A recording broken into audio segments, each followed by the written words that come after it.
Assalamualaikum warahmatullahi wabarakatuh. My name is Siti Majita Azwani binti Emolok. My matric number 1221912. For introduction, full name Ibnu Miskawayh is Abu Ali Ahmad Ibnu Muhammad Ibnu Yaqub Ibnu Miskawayh, commonly known as Ibnu Miskawayh. Was born around 932 Common Era in 320 after Hijrah in Persia, which is modern day Iran, and died in 1030 Common Era in 421 after Hijrah. He was a scholar and philosopher with expertise in philosophy, ethics, history and science, and he is considered a key figure in Islamic philosophy, influenced by the ideas of Aristotle and Plato. Ibnu Miskawayh held the notable position of librarian and scholar at the Buyid court and is recognized as the founder of Islamic philosophical ethics in ilmu Akhlak, making significant contributions to the understanding and development of moral philosophy in the Islamic tradition. Tahdhib Akhlak wa Tathir al-I'rab is a foundational work in Islamic moral philosophy discussing the principles of ethics and the development of human character. The book emphasizes the importance of refining and purifying one's morals, encouraging individuals to cultivate good traits and control negative tendencies. Ibnu Miskawayh combines Islamic teachings with classical Greek philosophy, particularly the ideas of Aristotle and Plato, to provide a rational approach to understanding morality. It explains how moral character is formed through education, habituation, and environmental influences, and serves as a guide for humans to achieve moral perfection and true happiness, where happiness is understood as the balance of the soul and virtuous conduct. Overall, the work demonstrates the ethics can be systematically cultivated and practiced in accordance with Islamic values. Ethical philosophical methods. For this part, I will focus on the methodology used by Ibnu Miskawayh in his book Tahdhib al-Akhlak wa Tathir al-Akhlak. Ibnu Miskawayh approaches ethics as a practical philosophical discipline. He does not treat ethics as a purely theoretical discussions, but as a field that's aimed to refine human character. According to him, ethical knowledge must lead to moral actions and personal improvement. The ultimate goal of moral philosophy in this book to achieve true happiness or sa'adah through the purifications and cultivations of good character. Next, psychological analysis of the soul. Another important methodology used by Ibnu Miskawayh is psychology analysis. He explained moral behavior by referring to the structure of the human soul. He divides the soul into three faculties: the rational faculty, the intellectual faculty, and the appetitive faculty. Moral problems arise when desire or anger dominates reason.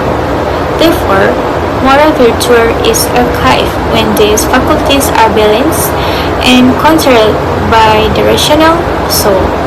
This psychological framework allows Ibnu Miskawayh to explain ethics in a systematic and psychophilosophical manner. Next, normative and perspective ethics. Ibnu Miskawayh also employs a normative and perspective ethical methodology. This means that ethics for him provided guidance on how humans ought to behave. He argues that moral virtues are not innate, but acquired through effort and training. Virtues such as wisdom, courage, temperance, and justice must be cultivated and deliberately.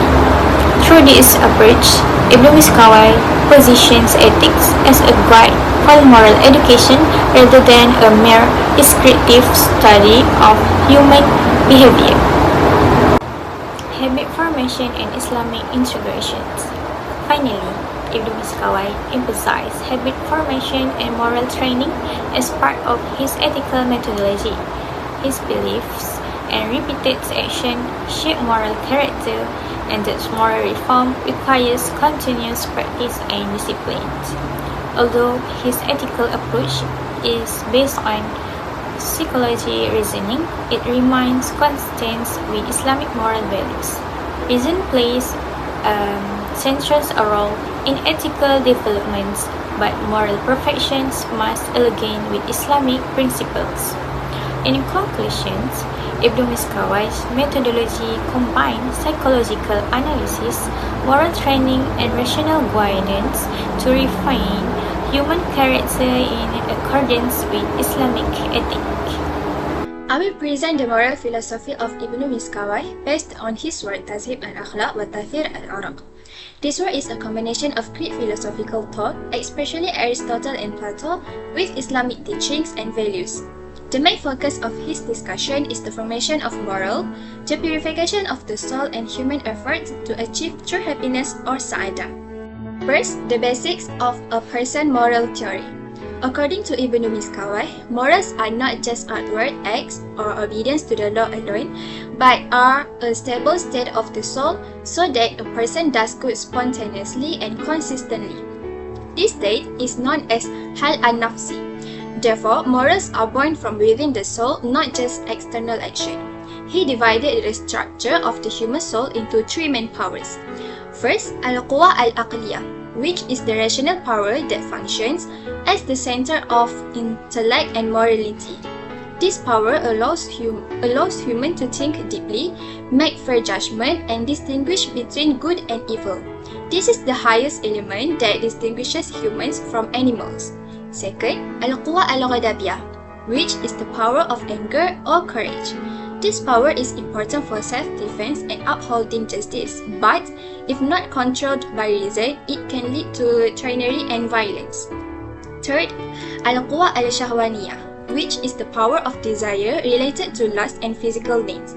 Without rational control, this power can push humans to a life dominated by lust and destroy the soul. To ensure the balance of these three powers, Ibn Miskawayh proposed the theory of moderation or wasatiyah, which is that good morals are in the middle between two extremes, excess and deficiency. From this balance, four main virtues are born, namely hikmah, shaja'ah, iffah, and adalah, which are the basis for the formation of noble morals. Second, developing a person's morals. Ibn Miskawayh emphasized that moral can be formed and changed, not static or completely natural. Morals are developed through soul training, education, and habituation. Good practice that are consistently done will form habits and eventually become the inner nature of the soul. Moral education since childhood is strongly emphasized because the soul at this stage is more easily formed. In addition, the role of teachers as moral guides and moral role models is very important in addition to a healthy social environment. In this case, Ibn Miskawayh emphasized that humans are fully responsible for the formation of their own morals. Next, treatment of a person's bad morals. Ibn Miskawayh also discussed the treatment of bad morals such as uncontrolled anger, jealousy, stinginess, and excessive love of the world. These traits are considered diseases of the soul that prevent humans from achieving moral perfection. According to him, the treatment of the soul involves controlling desire and emotion, practicing patience, self-discipline, and distancing oneself from action that damage the soul. This process is in line with the Islamic concept of tazkiyatun nafs, which is the purification of the soul as a path to piety. The last one, the purpose of a person's morality. The main purpose of morality according to Ibn Miskawayh is to achieve sa'adah, which is true happiness that is intellectual and spiritual. He emphasized that physical pleasure is only temporary, while true happiness is achieved through the perfection of the soul and a life guided by reason and high morality. In other words, good morality leads to human perfection, where humans live in a balanced, rational, and meaningful way. In conclusion, Tahdhib al-Akhlak wa Tathir al-Araq present a holistic ethical approach emphasizing the balance of the soul, self-purification, and the development of morality as the path to achieving Sa'adah. Ibnu Miskawayh thinking not only formed the basis of classical Islamic ethics, but also continues to be relevant in building civilized individuals and societies today. Next, we will discuss about the uniqueness of this book. This book is unique because it blends Greek philosophical ideas, mainly from Aristotle and Neoplatonism, with Islamic moral and spiritual teachings. Ibnu Miskawayh's goal was to create a systematic guide for developing moral character that combines reason with spirituality. What makes Ibnu Miskawayh's philosophy unique in his approach to the human soul and moral development? He analyzes human temperament and divides it into faculties, showing how each can lead to virtue or vice. He emphasizes balance through two key concepts, which is Tathir, meaning purification, and Tahdhib, meaning refinement.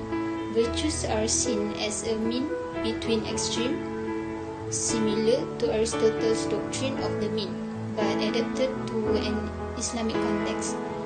Importantly, ethics in his work is not just theoretical. It is deeply connected to divine guidance and practical life.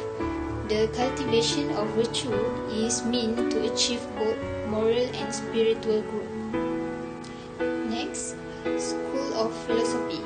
Ibnu Miskawayh belongs to the peripatetic school in Islamic philosophy, also called the Mashai tradition, which draws heavily from Aristotle and Neoplatonic ideas. This school emphasizes rational ethics, understanding human nature, and cultivating moral character. Ibnu Miskawayh uniquely combines reason and revelation, intellect and emotion, creating an approach that is both rational and spiritual. His ethics is practical and holistic. Personal virtue contributes to social harmony, which in turn supports spiritual excellence. In short, his work bridges Greek rationalism and Islamic spirituality, showing how philosophy can guide both moral behavior and spiritual growth. Assalamualaikum warahmatullahi wabarakatuh. My name is Aida Shahira binti Sharul. My metric number is 1221856. So, we go on to the critiques on Ibnu Miskawayh. For the first, reliance on Greek philosophy.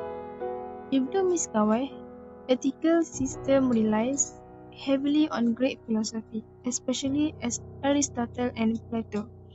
His approach is mainly rational philosophical, with limited use of the Quran and Sunnah as a foundational sources.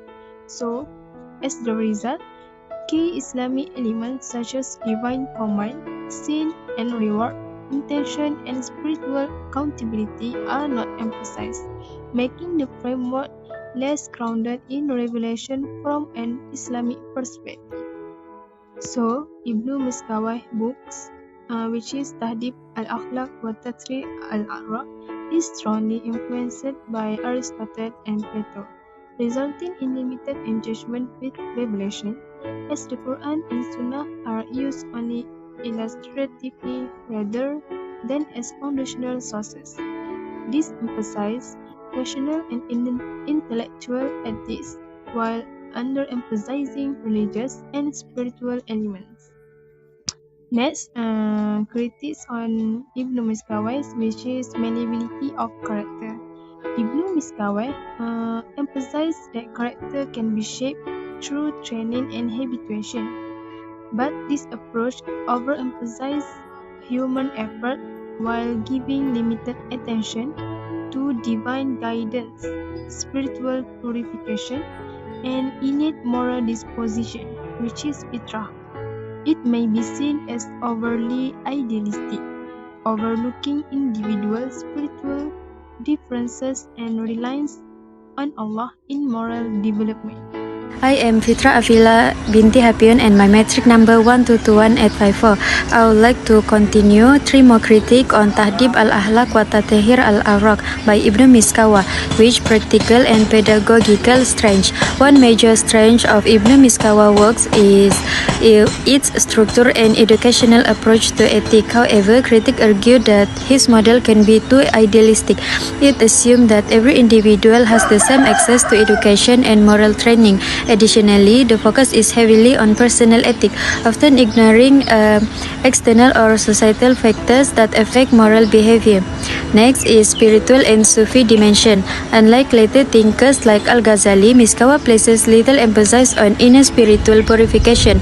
His work doesn't engage much with Sufi concepts like tawakkul, zikir, mahabbah.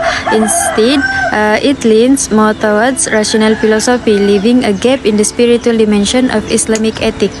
Next is human effort, FVS versus human effort versus divine guidance. Miskawayh emphasizes self-discipline and rational effort in ethical development, but critics note that he downplays the role of divine guidance and tawfiq, which are essential in Islamic theology. Compared to other scholars like Al-Ghazali, his theological grounding is considerably limited. To conclude, while Tahdhib al-Akhlak remains a valuable contribution to Islamic ethical thought, it is important to recognize that its limitation, especially in spiritual depth, reliance on human effort and lack of engagement with both Sufi and theological perspective. Thank you. Tahzib al-Akhlak wa Tathir al-Araq is a key work in Islamic moral philosophy that presents a systematic and rational approach to the formation of moral character in accordance with Islamic values. The book emphasizes the integration of reason and ethics in shaping a balanced human being and demonstrates how Greek philosophy, particularly Aristotle, can be adapted within an Islamic framework. It also defines true happiness as the goal of life, which can be achieved through moral excellence and self-control. The work also highlights the perfection of the soul and spiritual well-being as the foundation for a meaningful life and remains relevant today in addressing contemporary moral and human development challenges. It affirms that morality is at the core of Islamic philosophy and serves as the basics for building an ethical society. It is hoped that studying this work can inspire individuals to cultivate good character, achieve personal growth, and contribute positively to the well-being of society. Assalamualaikum warahmatullahi wabarakatuh.